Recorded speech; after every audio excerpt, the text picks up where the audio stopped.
කොහොමද ඔයාලට ඔන්න අද මම ඔයාලත් එක්ක ෂෙයා කරන්නේ අප්‍රේල් මාසෙට අපේ ගෙදරට ගත්ත ග්‍රොසරි අයිටම් ගැන වීඩියෝ එක.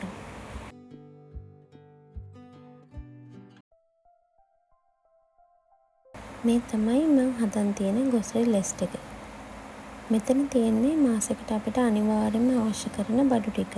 ඉතින් මේ ලිස්ට් එක බලලා ගෙදර ඉතිරි බඩු බලලා තමයි මේ මාසෙට මොනවද ගේන්න අවශ්‍ය කියලා මම තීරණය කරන්නේ. මේ වගේ ලිස්ට් එකක් හදාගත්තම ගෙදරට අවශ්‍ය කරන හැමදේම අඩුපාඩුවක් නැතුව අරගන්න අපිට පුළුවන්.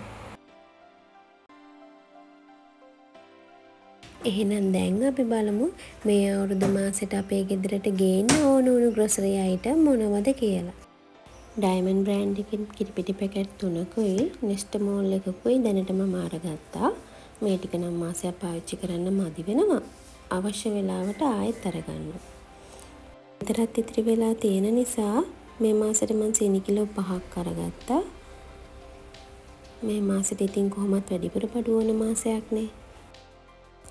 ග්‍රෑම් 200 තේකල පැකට් දෙකකුත් එකතු කරගත්තා.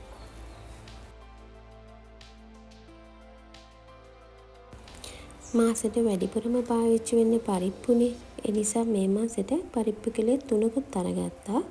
මෙන්න මේ ජම්බෝ කඩල පැකට් එකෙන් 250යි 4කුත් අරගත්තා. වඩේ වගේ දෙයක් හදන්න ඕන හින්දා මෙන්න මේ කඩල පරිප්පුකින් ග්‍රෑම් 250 පැකට් දෙකකුයි බබාලට ගෙදරදීම පොප්කෝන් හදලා දෙන්න පොප්කෝන් සීඩ්ස් පැකට් 3කුයි මම මේ මාසෙට අරගත්තා.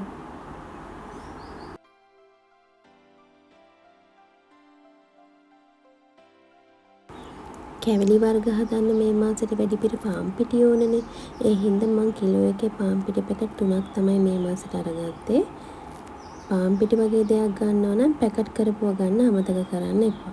මේ මාසෙට ඉතින් ඉදියාප පැකට් එකකුයි රුලන් පැකට් එකකුයි තමයි මිලදී ගන්න ඕන උනේ. බබාලට දෙන්න රුලන් ගන්නවා නම් පැකට් කරපුවා ගන්න අමතක කරන්න එපා. පැස්තා වලින් කිලෝ 1යි ස්පැගති පැකට් එකකුත් ගත්තා. ක්‍රිස්කෝ බිස්කට් 3යි ක්‍රීම් කැකව් 1යි බබාලට කන්න යහපෝෂයි. නිතර කන්න නැති වුණත් ආසාවට කන්න මේ පාර කොත්තුමී පැකට් එකකුත් ගත්තා. අලුත් අවුරුද්දට කිරිබත උයන්නත් එක්කම සුදු කැකුළු හාල් කිලෝ 2කමාරක් ගත්තා. මේ තියෙන්නේ මම මේ මාසෙට ගත්ත 3-5 වර්ග ටික. මේවා නම් මම මිලදී ගන්නේ පොඩි ප්‍රමාණ වලින්. අවශ්‍ය වුණාම ආයේ හස්බන්ඩ්ට කියලා ගෙන්න ගන්නවා.